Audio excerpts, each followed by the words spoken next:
Meu convidado de hoje, nesta série com os candidatos a vereador de Rio Branco, é o candidato Antônio Rocha, do PSOL.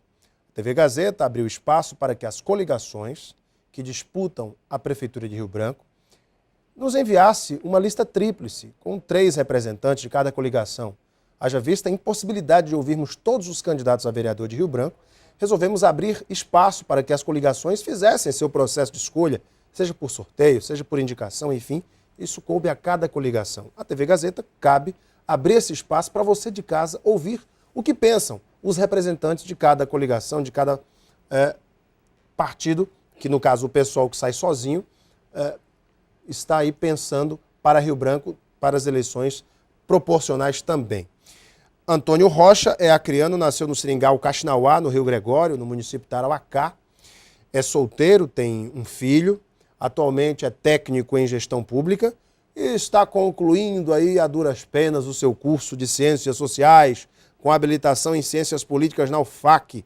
É candidato, como já falamos, pelo Partido Socialismo e Liberdade, ao qual é filiado desde o início e onde hoje é também presidente regional. Antônio, muito boa noite. Quero começar o programa abrindo esse espaço para você, com 15 minutos cronometrados, a produção vai colocar aí no vídeo, e te fazer a primeira pergunta. Por que você quer ser vereador? Boa noite. Boa noite, Alain. Boa noite ao pessoal que está em casa. Isso é uma pergunta interessante. Eu te responderia ela de uma forma bem simples, porque nós estamos precisando de vereador como Antônio Rocha. De uma pessoa como Antônio Rocha para ser vereador. Rio Branco precisa de vereadores de verdade, vereadores comprometidos com o povo, comprometidos com as causas sociais, e o Antônio Rocha se propõe a fazer isso. O que o Antônio Rocha tem de especial que os outros vereadores não têm? Primeiro, responsabilidade, não os outros, assim, tem vereadores, tem outros vereadores também, mas assim, os vereadores do PSOL, a gente tem um grau de responsabilidade que a gente procura, Alain, tá sempre buscando, que é entender primeiro o que significa ser vereador. Porque tem muita gente por aí que tem uma dificuldade incrível, inclusive, de saber o papel de um vereador. Qual é o papel de um vereador? O vereador ele tem um papel, vários papéis importantes. O vereador é muito importante. Quando ele se dispõe a exercer a função dele, para a qual ele foi eleito. De fiscalização do executivo, de proposição de medidas para sanar os problemas sociais, de propostas. Os vereadores aqui, você vê, os mandatos não tem lei de nada, não tem proposta de nada, só praticamente homologam as decisões que já vêm do Executivo. Isso não, você tem que auxiliar o próprio Poder Executivo. Quando tem vereadores de verdade, eles auxiliam o Poder Executivo na busca das soluções para as demandas sociais da nossa cidade. Então você acha que a atual legislatura deixou a desejar na proposição de matérias? Eu acredito muito nessa questão, porque existe uma coisa, o Alan, vamos entender o que é o papel do vereador, o pessoal de casa saber de casa. Existe, vamos supor, aquela pinguela lá que foi construída ali a preços milionários lá do outro lado. Vamos supor que o seguinte distrito... A pinguela que você fala aquela ponte, a passarela? Passarela. Vamos falar o seguinte, uma haste daquela ponte, ela é a comunidade. A outra haste, ela é o Poder Executivo. O vereador, ele fica nesse meio termo, para fazer a conexão entre essa arte da população e o Poder Executivo. Ou seja, ele vai representar as demandas da população junto ao Poder Executivo para juntos achar as soluções. O que os vereadores fazem? Em não havendo uma cobrança da sociedade, o vereador pega e vai fazer as negociatas com o Poder Executivo para aprovar os projetos daquelas obras do Poder Executivo. Isso é um crime contra a população. Dá um exemplo para você. Me diga, aqui em Rio Branco, qual foi o vereador, hoje, para nós, que já fez um processo de intervenção, ou pelo menos de fiscalização, de o porquê da rodoviária até hoje não ter sido entregue. A rodoviária foi alçada, na época, salvo engano, em 6 milhões, em 2006. Isso é uma vergonha. Eu fico pensando com a questão da tal da cidade do povo, né? Como é que vão entregar isso? Porque uma rodoviária, até hoje, nenhum vereador se manifestou para ver o que está acontecendo. Mas a gente sabe, nós do pessoal sabemos. E o que, na sua opinião, está acontecendo? Olha, eu acho muita coisa. Tem alguma coisa estranha, mas assim, eu precisava ver a que custo está essa obra hoje, que na época foi 6 milhões. Você sabe que cada momento vai dizendo que a obra vai ficando cara, aí precisa de um aditivozinho e gente vai ganhando dinheiro com isso e vai tomando os recursos que era para ser aplicado em outras áreas sociais, na educação, na saúde, vai ser desviado para esses focos. Então o que acontece? Todo mundo vem aqui e diz assim, mas você vai fazer isso como se não tem dinheiro? Claro que não tem dinheiro. Se não sabe empregar o dinheiro, não vai ter dinheiro. Você está entendendo? Aí o que acontece? Vamos ver quanto que está o valor daquela rodoviária hoje? Quantos empresários já ficaram milionários? Quantas pessoas estão ganhando dinheiro por trás disso? Os vereadores não se manifestam. Nós tivemos agora o caso do Saerbe. Aquilo ali foi um crime contra a Prefeitura de Rio Branco. Mas os vereadores, inclusive, entraram com ação para tentar reverter. Nós tivemos algumas aquelas questões, mas nós tivemos vereadores também que se diziam ser contra e que, como nós temos que saber uma diferença, Alan, também, porque agora nós estamos num momento delicado. O que acontece? Temos aqui, nesse momento eleitoral, se as pessoas de casa entenderem, e é isso que nós queremos fazer que elas entendam, esse processo de escolha dos vereadores era muito importante. Por quê? Nós temos pelo menos 3 grupos ali predefinidos. Um grupo que é financiado pelos grandes monopólios, que seja do transporte coletivo, o pessoal das grandes construtoras, o pessoal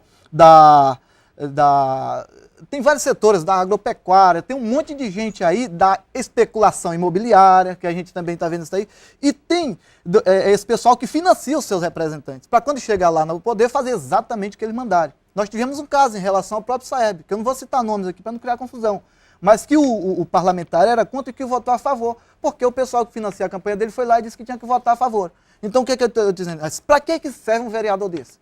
Para que serve, gente? Eu gostaria de... a pergunta que eu faço. Do outro lado, nós temos um bando de corruptos que faz essas negociatas, e aí vai aquele pessoal que faz as negociatas com o Poder Executivo para aprovar os projetos e esquece a população. E tem nós, o pessoal do povo, lutadores do povo do dia a dia, que temos que fazer um esforço nesse processo, para eleger vereadores representantes do povo, que não tenha nenhum vínculo que lhe aprisione junto a grandes empresários, junto. O pequeno empresário hoje é coitado, é tão vítima quanto a gente.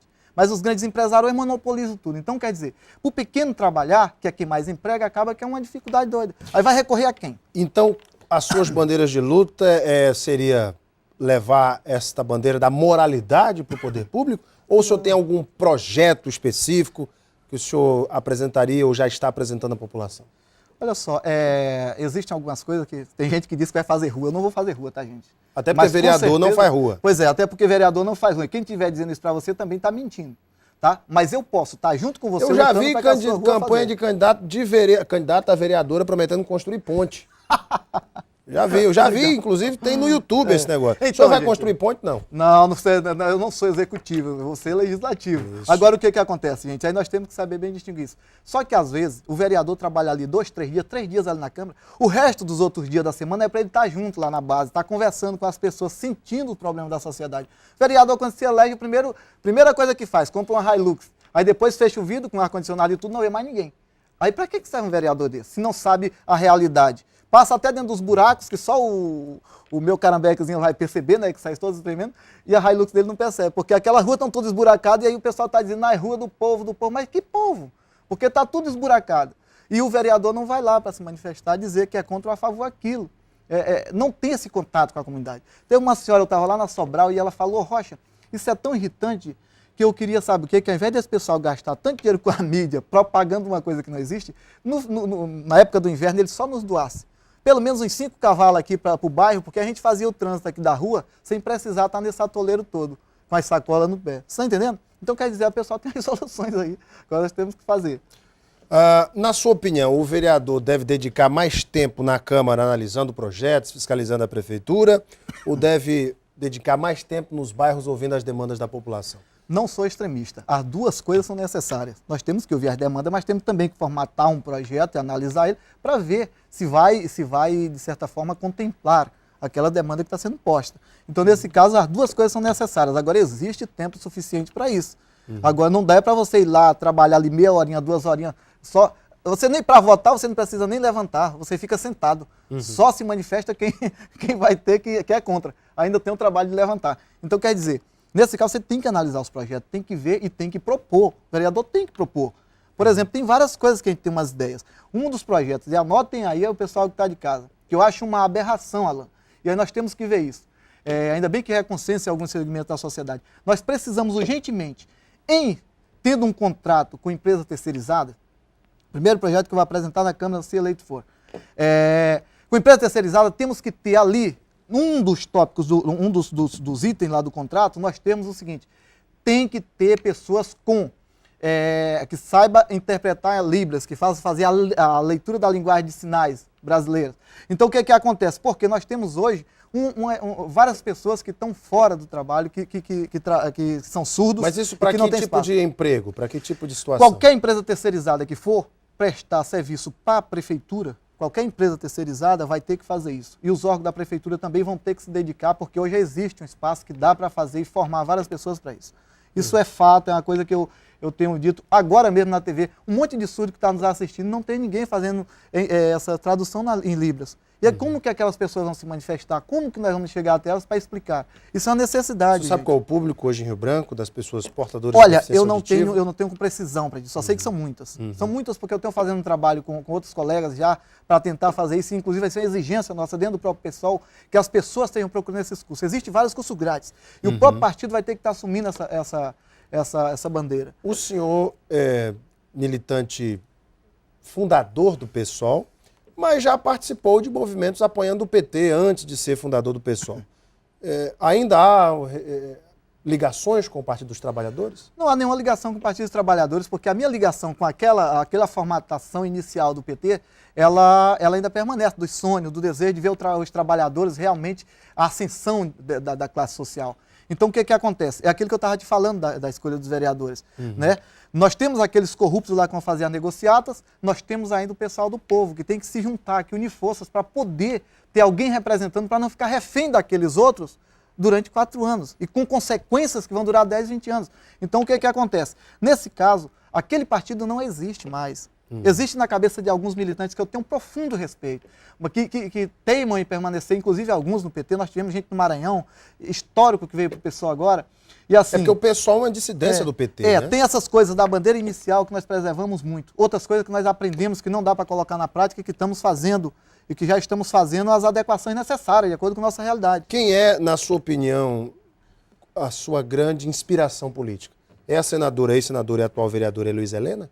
Minha grande inspiração política perpassa a Heloísa Helena e perpassa. A Heloísa foi muito guerreira. E eu, quando iniciei no PSOL, eu não ia ser filiado ao PSOL, não ia me filiar a partido nenhum. Só que quando eu vi a Heloísa sozinha, junto com os meninos, a Luciana e o Babá, Ivan Fontes e outros, a Heloísa e o Babá e a Luciana principalmente, naquela coisa, vamos construir coisa nova, vamos construir. Enquanto cidadão brasileiro, eu me senti na obrigação, enquanto trabalhador, cidadão brasileiro, de apoiá-la. Como que eu vou deixar uma pessoa que está sendo expulsa por ser ética sozinha? Eu não posso fazer isso. No início, as bandeiras do PSOL eram bastante radicais, o calote na dívida pública, enfim, o calote aos banqueiros. O senhor ainda pensa que isso é o melhor caminho? Eu sou contra todo tipo de calote, inclusive dos banqueiros para com a população, para com a nação brasileira e vários outros países que estão sendo, de certa forma, sangrados pelos banqueiros. O que eu sou a favor, e isso aí vou zelar, inclusive na prefeitura, rever, propor, se for eleito vereador, propor é uma auditoria dos contratos para verificar esses contratos. Esses contratos que estão enricando gente. Da prefeitura. Os que tiverem, entendam uma coisa, os que estiverem totalmente de acordo com as normas necessárias, totalmente viável, estiver dentro dos padrões que a cidade de Rio Branco pode executar, a gente vai manter. Os que não tiverem, que tiver superfaturado, a gente vai rever. O PSOL é um partido que sempre defendeu o trabalhador. Tem como de suas bandeiras a defesa intransigente dos direitos trabalhistas. O que o senhor pensa dos servidores terceirizados? Os vereadores devem lutar para acabar com essa categoria, permitindo que esses servidores sejam inseridos no poder público, no serviço público, concursados. O que o senhor pensa disso? Primeiro de tudo vem a questão dos concursos. Agora, a questão da geração de emprego, ela não se traduz tão somente na máquina pública, no serviço público. Nós temos que gerar outras fontes de renda para que essas pessoas tenham autonomia econômica, autonomia. Agora, tal como está montada a questão dos terceirizados hoje, na verdade, são pessoas que eu tenho um profundo respeito, que, sinceramente, eu sou muito solidário com vocês, trabalho com vários terceirizados, e é o seguinte, estão se tornando escravos legalizados. O que acontece? É um monte de cobranças, é um monte de qualquer coisa, você pode ir para a rua. Quando você não tem aqueles direitos, os mínimos garantidos, você tem como vítima as pessoas. Nesse caso, nós vamos ter que fazer as nossas intervenções. Enquanto pessoal, nós defendemos que temos que ter os direitos trabalhistas respeitados, seja da iniciativa privada, seja da iniciativa pública, o trabalhador está sempre em primeiro lugar. Se o senhor for eleito, quais são as principais demandas de Rio Branco que o senhor vai atacar logo de início? Que ações o senhor vai defender? Que demandas do povo de Rio Branco o senhor vai defender se o senhor for eleito? Balança uma série de demandas, porque o vereador ele não pode se prender, por exemplo, a demandas isoladas. Ele tem que ver o conjunto da cidade, o conjunto do município, não só da cidade. Quais são as prioridades, então? Existem algumas coisas. A área da saúde nós temos que atacar. Não só atacar no sentido destrutivo da coisa, muito pelo contrário. Vamos tentar verificar de que forma nós podemos contribuir para, de fato, colocar em prática uma saúde decente para Rio Branco. Tem a questão da educação, que precisa de uma intervenção de vereadores junto aos servidores da educação. Nós precisamos, e eles precisam de apoio. De apoio porque tem muita gente boa querendo construir uma educação de verdade, mas que, infelizmente, eles são cesseados dessas coisas, de colocar suas ideias em prática, porque tem toda uma ornamentação, uma organização ali que nos impede. Dá autonomia para o profissional da educação para que ele possa trabalhar. E como seria essa autonomia? Existe outra coisa. Essa arquitetação, essa forma que está sendo organizada a escola, por exemplo, um professor hoje ele não tem autonomia nenhuma. Nós temos que dar condições de trabalho. E aí como que nós vamos lutar junto com os professores? Entendam, nós vamos lutar junto com qualquer categoria que esteja se manifestando e que precise de apoio de parlamentares que estão eleitos ali para isso. O que acontece? Os professores hoje não têm grandes autonomias, você tem a maior dificuldade, tem toda uma questão que a ordem vem lá de cima que impede o professor de ser professor muitas vezes.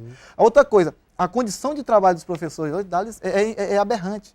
Não existe. Você fala salarial também? Salarial também, mas você vê da salarial as condições de trabalho. Você vê um professor com 40 alunos dentro de uma sala de aula, é impossível do professor dar aula e conseguir contemplar esses alunos. Gente, o nosso tempo está estourando, são 15 minutos. Eu agora, candidato, quero dar 1 minuto para o senhor fazer suas considerações finais. A produção vai marcar o tempo. Nós sempre apresentamos esse espaço específico. O senhor tem agora 1 minuto para as suas considerações finais. Ok, produção. As minhas considerações finais, como o tempo aqui passa muito rápido, infelizmente, eu quero te dizer o seguinte, para a população de Rio Branco. Os vereadores do pessoal estão muito empenhados em serem, de fato, vereadores. Quero agradecer a cada pessoa que me abraça, aos meninos do forró. Vocês são, sinceramente, espelhos para mim, que estão aí na base, fazendo tudo que vocês podem sem apoio de ninguém. E mais, para os corruptos eu diria uma coisa para vocês. Torçam muito, mas torçam por Rocha não ser eleito. Antônio Rocha não ser eleito, porque se for, essa Câmara vai tremer. Tá aí, minha gente. Conversei com Antônio Rocha, candidato a vereador do PSOL. Candidato, obrigado pela tua vinda. Muito obrigado, Que Alain. Deus abençoe você. E, claro, o programa está aberto durante toda a semana. Vamos ouvir outros candidatos de outras coligações. E você também faz seu juízo de valor, faz sua análise em casa. Daqui a pouquinho a gente volta para a sequência do nosso Gazeta Entrevista. Até já!